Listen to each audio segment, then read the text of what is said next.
Assalamualaikum warahmatullahi wabarakatuh dan salam sejahtera. So hari ini kita membincangkan berkenaan dengan Alexander the Great dan kenapa kalau korang belajar berkenaan dengan sejarah klasik ni nak tak nak kena lalu Alexander the Great. Apa yang hebatnya makhluk yang bernama Alexander the Great ni sampaikan kita sangat-sangat mengagungkan dia pada zaman kemudian, dan adakah benar dia adalah Iskandar Zulkarnain yang disebutkan dalam Quran dan hadis?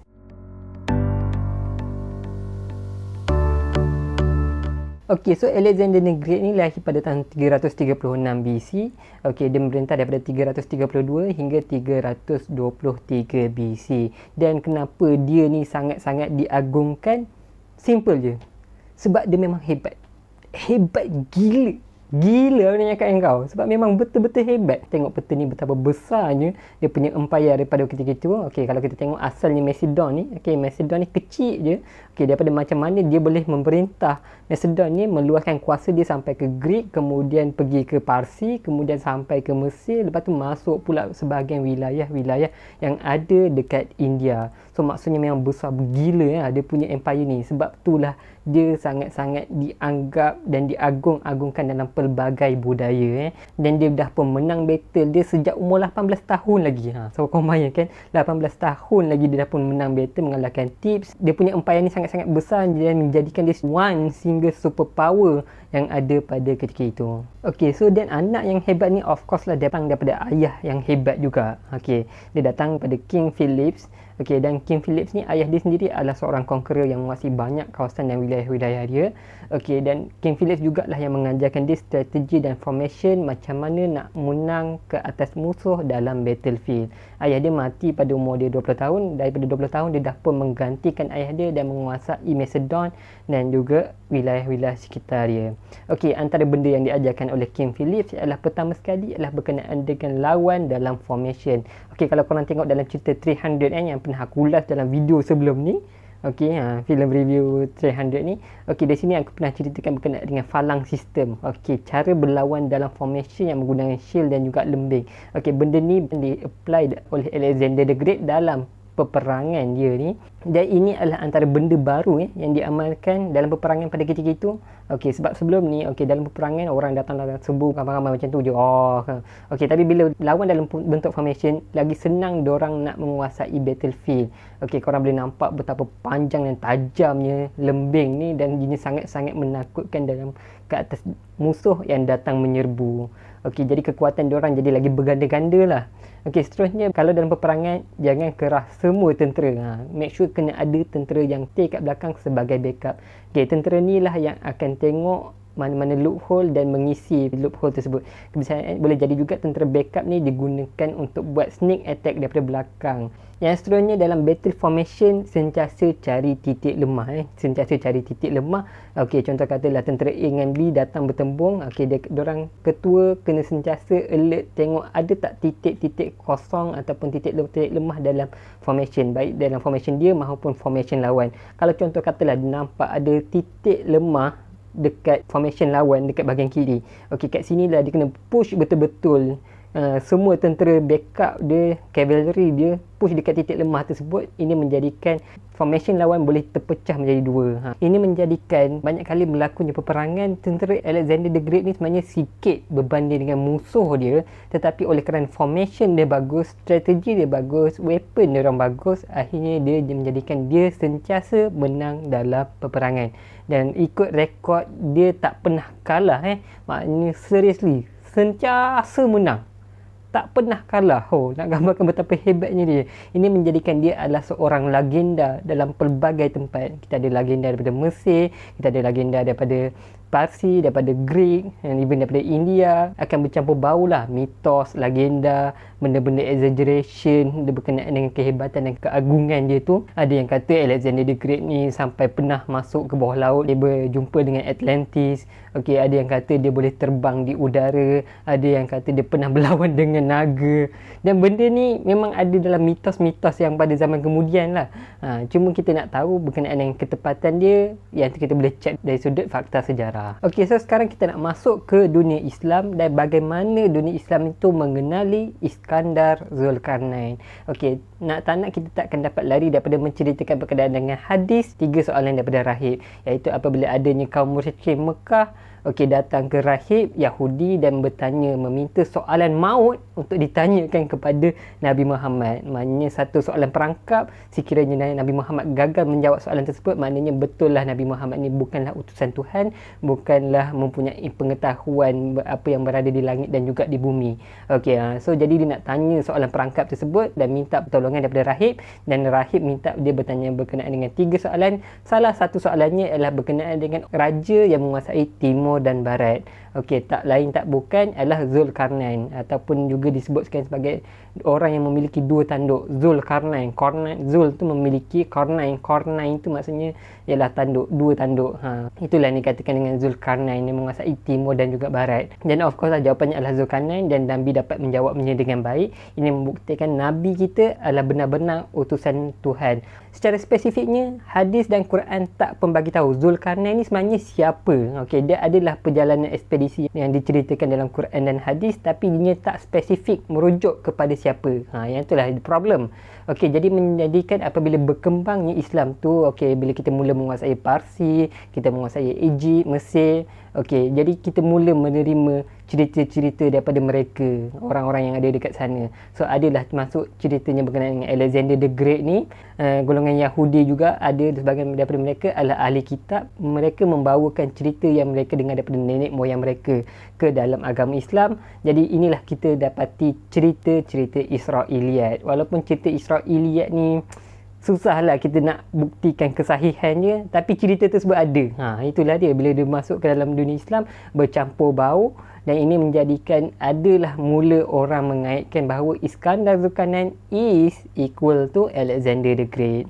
Kenapa? Sebab Alexander the Great pernah memberi layanan yang sangat baik kepada golongan Yahudi. Jadi imej golongan Yahudi terhadap Alexander sangat-sangat bagus. Jadi ada yang mula menyangka dan mula mengaitkan bahawa Alexander the Great lah adalah insan ataupun legenda yang disebutkan sebagai Iskandar Zulkarnain tersebut. Jadi dari sinilah ada yang mula mengaitkan bahawa Alexander the Great is equal to Iskandar Zulkarnain. Dan aku sendiri memang tak menafikan, memang ada ulama-ulama dulu yang mengatakan betul Iskandar Zulkarnain ni is equal to Alexander the Great. Kita ada banyaklah, contoh kata kita ada Ibn Sina, kita ada Ar-Razi, dan Iskandar Zulkarnain ni sendiri ada banyak gila pendapat berkenaan dengan siapakah individu tersebut. Benda ni sangat-sangat sesuai kalau aku bacakan pandangan Imam Ash-Shawqani, sebab Imam Ash-Shawqani dah merungkaikan dan merangkumkan kesemua pandangan tersebut. Aku bacakan je. Terus kepada terjemahan. Mereka berbeza pendapat tentang Zulkarnain dengan perbezaan pendapat yang banyak. Dikatakan dia adalah Iskandar bin Filkus, Alexander Felix yang menguasai dunia bersama dinasti Bani Iskandar dari Yunani. Maknanya pendapat pertama kata dia Alexander the Great. Iskandar dari Yunani ni Greek lah. Ibnu Ishaq berkata dia itu lelaki Mesir. Ini dia kata Mesir pula. Namanya Mirzaban bin Mirzabah al-Yunaniyah, keturunan Yunani bin Yafid bin Nuh. Dikatakan dia ni seorang raja bernama Hormuz. Dia kata Hormuz pula. Dikatakan dia seorang raja bernama Hardis. Dia kata Hardis pula. Dikatakan seorang pemuda dari Romawi. Dikatakan dia seorang nabi. Ada yang kata dia pada Rom. Rom ni bukan Greek. Rom ni Roman Empire. Seorang nabi. Disebutkan pula dia tu seorang lelaki yang hamba yang soleh. Dikatakan namanya Abdullah bin Dahak.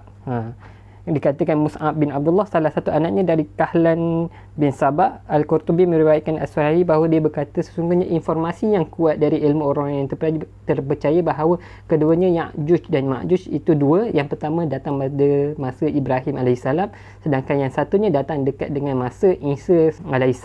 Dikatakan dia itu Abu Qarib Al-Himyari. Dikatakan juga dia itu salah seorang malaikat. So pandangan Imam Ash-Shawqani ni memang sangat komprehensif, nak merangkumkan betapa banyak gila pandangan berkenaan siapa sebenarnya Iskandar Zulkarnain tersebut. So maksudnya bukanlah ada satu pandangan sahaja berkenaan dengan siapa Iskandar Zulkarnain tersebut. Sebab itulah dalam pandangan tersebut aku rasa ada lebih baiknya kita ni stay open dalam menerima pandangan-pandangan yang lain lah. So kita nak tengok pula pandangan yang menyanggah bahawa ianya adalah insan yang sama, dua insan yang sama. Yang pertama ialah berkenaan dengan rekod pasal agama Alexander the Great di sini. Kita tahu Iskandar Zulkarnain ni adalah raja yang beriman dengan Allah SWT. Dia raja yang menguasai timur dan barat, tetapi dia masih lagi beriman kepada Allah Ta'ala. Apa yang kita tahu berkenaan dengan Alexander the Great, pertama sekali rekod agama dia sendiri tak berapa jelas. Ada kemungkinan besar dia sendiri mengikuti agama yang seperti yang diikuti oleh orang-orang Greek kat situ. Okey, maknanya dia percaya pada Tuhan Zeus, pada Poseidon, Hades dan sebagainya. Bukan seperti agama Islam yang kita faham ni lah. Okey, jadi ini tak berapa jelas rekod berkenaan dengan agama dia. Apa yang jelas ialah berkenaan dengan penyebaran fahaman Hellenistik sepanjang penjajahan empayar dia. Okey, apa tu Hellenistik? Hellenistik adalah pemikiran, adat, budaya dan cara hidup orang-orang Greek. Okey, itu confirm dah disebarkan sepanjang empayar dia lah. Okey, yang tu dah confirm. Cuma nak kata rekod agama dia tu, yang tu tak berapa clear. Dan kalau yang tu pun tak berapa clear, sangat susah lah. Especially sebab ini adalah persoalan akidah. Betul tak? Kita percaya pada Tuhan, kita percaya pada Allah. Tapi kalau yang tu pun tak berapa clear, jadi susahlah kita nak katakan Iskandar Zulkarnain ni is equal to Alexander the Great. Okey, kritikan kedua berkenaan dengan Alexander the Great ni ialah empayar dia adalah empayar yang fragile. Maknanya sangat-sangat lemah lah. Memang besar, tapi oleh kerana dia menguasai timur dan juga barat, daripada Greek sampai ke India, so of course lah ini jadi satu masalah selepas kematian dia. Okey, kau bayangkan dia start memerintah umur 20 tahun dan dia mati umur 32 tahun. Hanya 12 tahun sahaja memerintah. Dan sebaik sahaja dia meninggal dunia, terus pecah, collapse terus dia punya government dia. Okey, terpecah kepada beberapa empayar yang lain. Tu tak kira lagi lah betapa banyaknya civil war yang berlaku dalam kalangan empayar-empayar yang pecah tersebut sendiri. So ini nak menggambarkan bahawa dia memang kuat, tapi dia punya kesan tu taklah begitu signifikan kalau kita nak tengok dalam masa yang terdekat dengan dia. Contoh kata kita ada Empayar Parsi. Empayar Parsi lagi lama. Dan Empayar Parsi pun besar juga. Dia span daripada timur ke barat. Jadi nak katakan Empayar Parsi lagi lama. Jadi inilah dikritikan terhadap kelemahan Alexander the Great, bahawa dia punya empayar tu sendiri adalah empayar yang short-lived. Okay, maknanya terlalu sekejap lah. Okey, yang seterusnya ialah berkenaan dengan pembinaan tembok. Of course lah, kita tak lari daripada pembinaan tembok ya Juj dan Makjuj yang diceritakan dekat dalam Quran tu sendiri. Okey, apa yang menarik berkenaan dengan Alexander the Great ni, dia punya perjalanan hidup tu adalah antara perjalanan hidup pemerintahan yang sangat-sangat bagus. Penulisan sejarah dia very well documented. Okay, the problem is tak ada pun bukti ataupun rekod sejarah yang menunjukkan dia pernah membina tembok. Okey, pernah membina tembok. Sebab kalau ada, sepatutnya benda tu lagi-lagilah yang diceritakan dekat dalam sejarah. Sebab benda ni jarang. Ini jarang kalau dia nak berhadapan dengan satu musuh, dia bina tembok. Teknik pembinaan tembok ni kalau betul-betul berlaku dalam di zaman Alexander the Great, sepatutnya itulah yang disambut oleh sejarah, dan penceritaan berkenaan dengan tembok tu lagi-lagilah banyak disebarkan dekat dalam masyarakat awam. Masalahnya rekod sejarah tak ada pun menunjukkan dia terlibat secara langsung dalam pembinaan mana-mana tembok. Adalah tembok-tembok yang ada dalam empayar dia, tapi sama ada tembok tu dah pun ada sebelum dia memerintah, ataupun tembok tu ada pada zaman kemudian, dibina pada zaman kemudian dikaitkan dengan dia, ataupun ada pembinaan tembok tapi dia tak pun dikaitkan secara langsung dengan pembinaan tersebut. Susahlah kita nak kaitkan Alexander the Great ni adalah Iskandar Zulkarnain. Kritikan seterusnya adalah berkenaan dengan masalah tingkah laku Alexander the Great tu sendiri. Okey, direkodkan dalam sejarah dia pernah terlibat dengan pembunuhan beramai-ramai, dikatakan massacre, pernah minum arak, okey, pernah pergi kepada ahli nujum dan minta untuk tilik nasib. Okey, yang ni diceritakan dekat dalam sejarah. Kalau korang tak setuju ke setuju, tak ada masalah. Okey, contoh kata kita tengok pembunuhan beramai-ramai, massacre yang berlaku dekat Kepulauan Tyre. Okey, Tyre ni adalah satu pulau yang berada dekat dengan Greek. Okey, tapi tak menerima pemerintahan Alexander the Great di sini. Jadi Alexander the Great ni sampai membina jambatan yang panjangnya hampir 1 kilometer semata-mata nak merentas ke Tyre ni.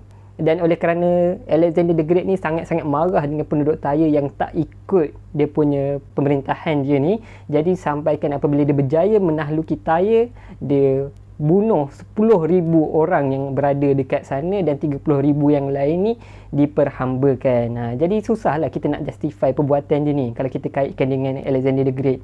Okey, yang seterusnya dikatakan dia ni juga adalah orang yang suka minum arak. Dikatakan dia minum arak sampai menyebabkan pernah berlaku kebakaran di Persepolis. Okey, cuma tak pasti adakah betul kebakaran tu disebabkan oleh Alexander the Great ke, oleh tentera dia ke, atau kebakaran tu berlaku secara tak sengaja. Tapi ada rekod yang mengatakan dia ni adalah orang yang suka minum arak lah. Yang kedua adalah berkenaan dengan telik nasib. Yang ni berlaku di Oasis di Mesir. Okay, kat sini lah yang dikatakan dia ni adalah anak Zeus. Okay, jadi Zeus Amon.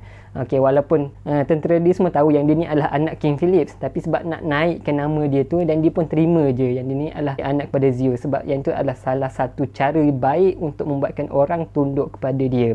Jadi kalau kita nak kaitkan Alexander the Great ni is equal to Iskandar Zulkarnain, jadi korang kena pula justify pula perbuatan-perbuatan dia ni. Jadi susah lah kita nak justify. Macam mana? Adakah orang yang beriman kepada agama Tuhan, kepada agama Nabi Ibrahim dan sebagainya ni boleh terlibat dengan pembunuhan beramai-ramai, boleh minum arak dan juga boleh telik nasib dengan ahli nujum? Bukanlah aku nak kata syariat orang zaman dulu sama dengan syariat zaman sekarang.